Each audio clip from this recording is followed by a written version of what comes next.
Well, thanks very much.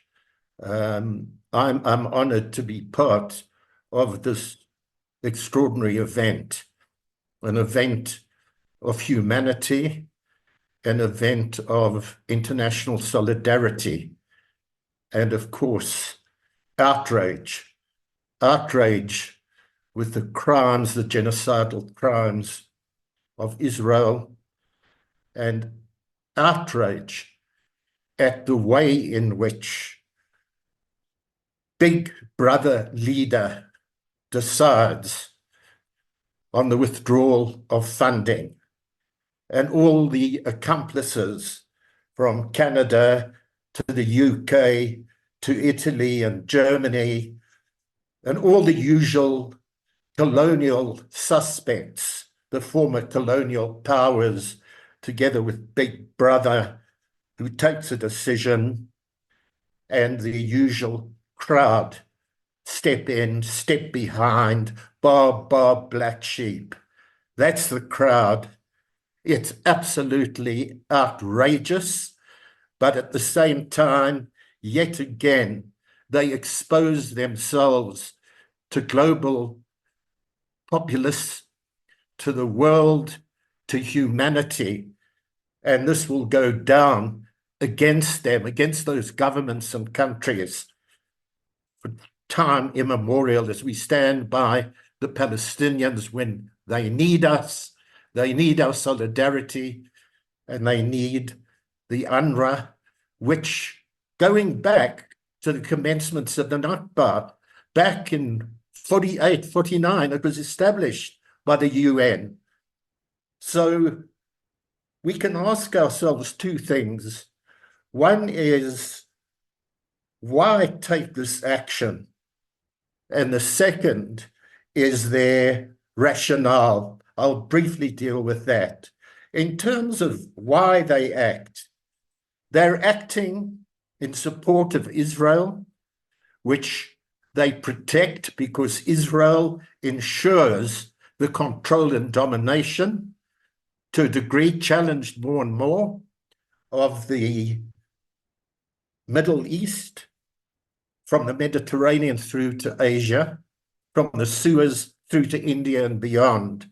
That was the reason from the word go. The protection of our interests, says Biden, Genocide Joe, when he says that if Israel didn't exist, we would have invented it because it helps to protect our interests. And this is why they see UNRWA as the absolute thread binding the Palestinian people from the time of that Nakba right through to today, in Gaza, in the West Bank, the occupied territories, wherever they're refugees, in the refugee camps in the neighboring states, and indeed the Palestinians of the diaspora, because the lifeblood that UNRWA provides keeps the Palestinians connected.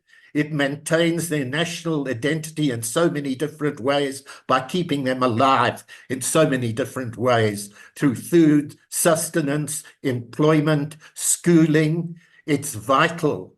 And they are on, led by the USA, behind Israel. They on an absolute, and I'll use the word crusade, to smash the Palestinians in Gaza and the West Bank.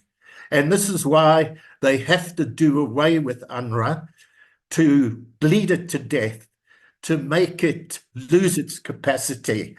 And with it, they hope to see the Palestinians shattered further, together with the bombs that they provide Israel and that Israel visits on them. Let me just briefly come to their rationale. The first speakers made reference. UNRWA, 10 to 12 people out of 13,000 in Gaza, Israel alleges, has been involved in the events of 7th of October. Where's the proof? Where's the evidence? Israel cannot be trusted. And Israel says that they were involved on the basis of 12 people out of 13,000 in Gaza. and 30,000 throughout the region, and that gets defunded. Shame on you, Canadian government. Shame on the USA and the UK and the others. It's absolutely diabolical, and it plays into the genocidal agenda of the Israeli Zionist project, the colonial settlement apartheid project. And on this basis, we see through the lies.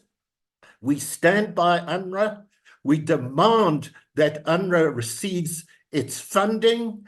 We raise our voices as we raise our voices in solidarity with the Palestinian people. And from South Africa and elsewhere throughout the world, I believe we talk for everybody. We stand by UNRWA, and we stand by the Gaza people, the Palestinian people, wherever they are. I am proud to be part of this major initiative. Thank you.